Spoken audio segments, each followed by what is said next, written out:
اندازہ لگاؤ کتنا خون بہا نبی کی عزت کے لیے. آج تو ہم ان کے بیٹے ہیں, ہمارا سودا آسان ہے. اگر ہمارا خون نبی کی عزت کے لیے بہ جائے, ہاتھ اٹھا کر بولو یا اللہ ہم راضی ہیں, بولو اللہ ہم راضی ہیں. مسلمانوں سنبھل جاؤ, سنبھل جانے کا وقت آیا. بہت سوئے ہو تم, اب ہوش میں آنے کا وقت آیا. جلا ڈالی تھی تم نے کشتیاں اندلس کے ساحل پر, مسلمانوں وہی تاریخ دہرانے کا وقت آیا. جہاں سے 313 چلے تھے تم مسلمانوں, انہی ماضی کی راہوں پہ پلٹ جانے کا وقت آیا. نبی کی آبرو باقی رہے گی, تم بھی باقی ہو, وگرنہ پھر غلامی میں الجھ جانے کا وقت آیا. اٹھو مایوسیوں کی زندگی سے موت بہتر ہے, اٹھو مایوسیوں کی زندگی سے موت بہتر ہے. امی مر کر حیات جاویداں پانے کا وقت آیا.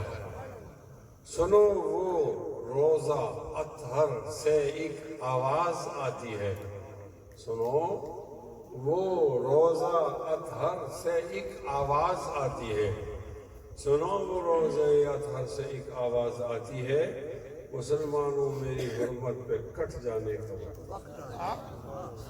ان اللہ و ملائکتہ یصلون علی النبی یا ایھا الذین آمنوا صلوا علیہ وسلموا تسلیما.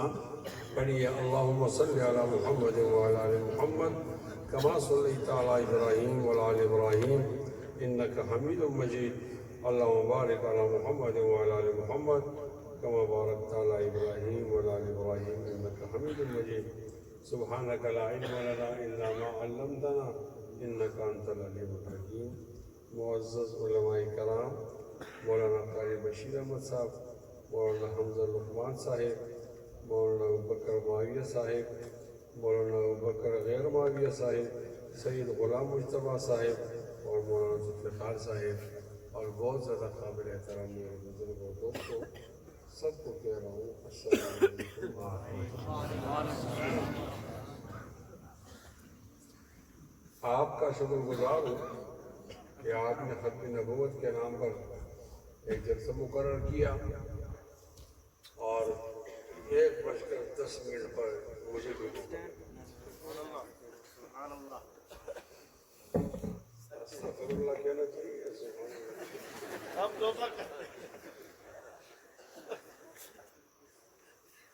1:10 پر آپ نے موقع دیا, آپ کا شکریہ.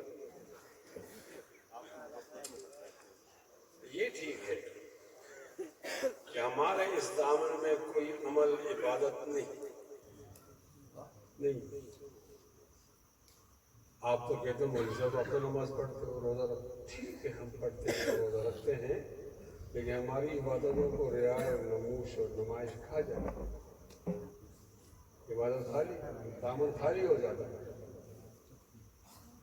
امید ہے بہت زیادہ امید ہے کہ ختم نبوت کا نعرہ لگاتے ہیں, سفر کرتے ہیں, تو انشاءاللہ بخشش ہو جائے گی. اور آپ کا بھی کوئی کام نہیں ہے, کوئی غرض نہیں ہے, کوئی دنیاوی لالچ نہیں ہے, مفاد نہیں ہے, ٹھنڈک میں بیٹھے ہو, دیر سے بیٹھے ہو, اللہ دیکھ رہا ہے. اس اللہ کو گواہ بنا کر کہتا ہوں اللہ یہ تیرے بندے تیری نبی کی عزت کے لیے بیٹھے ہیں, اس کے بدلے میں نبی علیہ السلام کے ہاتھ سے جام کوثر نصیب. ذرا اونچا جام پینا ہے, اونچا بولو. جو آہستہ بولے گا مشکل ہے, بولو آمین. یا اللہ نبی علیہ السلام کے مبارک ہاتھوں سے جام کوثر نصیب. اونچا بولو گے تو ملے گا. ٹائم زیادہ ہو گیا ہے تو آپ کو مزید امتحان میں نہیں ڈالنا. نہیں میں حضرت کوئی بات صبح کی نماز تک بیٹھے ہیں. آپ حضرات توجہ سے سنو. مولانا انور شاہ کشمیری رحمۃ اللہ علیہ اس وقت کے بخاری تھے, لیکن جب قادیانی فتنہ اٹھا پہلے وہ ساری رات نفل پڑھتے تھے, کہ صرف 2 رکعت میں فرض تہجد کے پڑھتے تھے، باقی سارا وقت قادیانیت کے خلاف تھا۔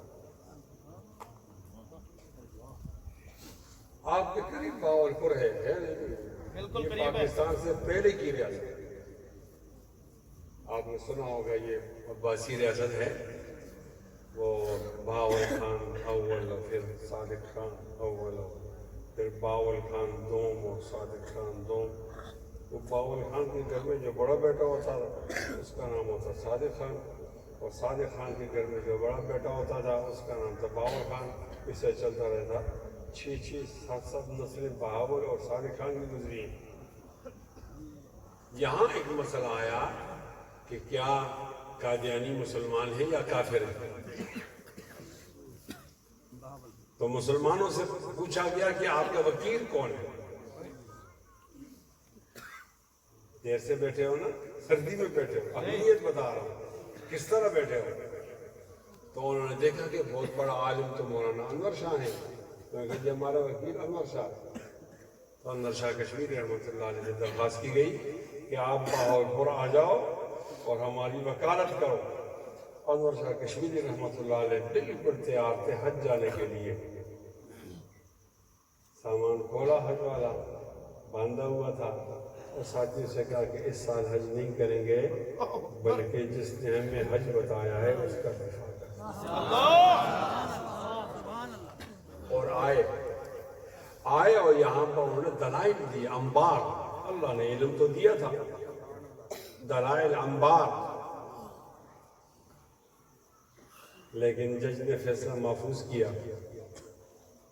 ان کو دکھ ہو گیا، کہا یا ایک مقامی عالم سے کہہ دیا کہ کیس تو ہم جیت جائیں گے، لیکن کاش یہ آدمی آج فیصلہ کرتا۔ مجھے لگتا ہے میری زندگی میں فیصلہ نہیں ہوگا، اور جب ہم جیت جائیں اور میں قبر میں ہوں تو آ کر مجھے قبر کو مبارک دینا ہے کہ انور شاہ آپ کیس جیت گئے ہو۔ تو پھر ایسا ہوا کہ وہ مقامی عالم یہاں سے گیا اور وہاں کہنے لگا قبر پر کہ انور شاہ آپ کیس جیت گئے ہو۔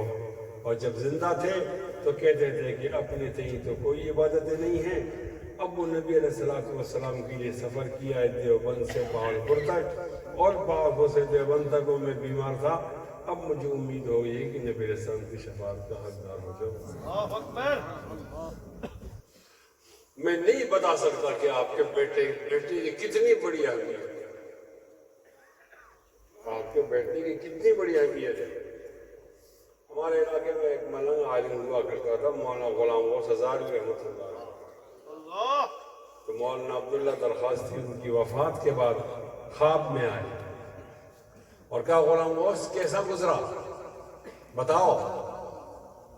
اس نے کہا اور تو کچھ اچھا نہیں تھا، وہ ختم نبوت کے کام کی وجہ سے اللہ تعالیٰ نے مجھے معاف کر دیا ہے۔ اور 53 کی لڑائی کے اندر 10,500 لوگ مارے گئے۔ تو عطا اللہ شاہ بخاری سے لوگوں نے پوچھا ان لوگوں کا ذمہ دار کون ہے؟ تو عطا اللہ شاہ بخاری نے کہا ختم نبوت کے ان شہداء اور قیامت تک آنے والے تمام شہداء کی جنت کا میں ذمہ دار ہوں۔ سبحان اللہ۔ نعرہ تکبیر، تاجدار ختم نبوت علماء دیوبند جرنیل جمعیت مفتی کفایت اللہ صاحب، نعرہ تکبیر۔ میں ختم نبوت کے موضوع کو 3 الفاظ میں بند کرتا ہوں، غور سے سنیے۔ 3 الفاظ میں کیا تھا، کیا ہے اور کیا کرنا ہے۔ کیا تھا یہ ماضی ہے، کیا ہے یہ حال ہے، اور کیا کرنا ہوگا یہ مستقبل ہے۔ کیا تھا نبی علیہ السلام کے زمانے میں ختم نبوت کی کیا اہمیت تھی؟ آپ علیہ السلام کے جہاد، غزوات اور سرایا ان کی تعداد 87 ہے، 87، اور ان تمام غزوات اور سرایا میں جو صحابہ شہید ہوئے ان کی تعداد 259 ہے، 259۔ توجہ ہے، کتنے صحابہ شہید ہوئے؟ 259۔ بولیے۔ لیکن جب نبی علیہ السلام وفات پا گئے 6 مہینے تک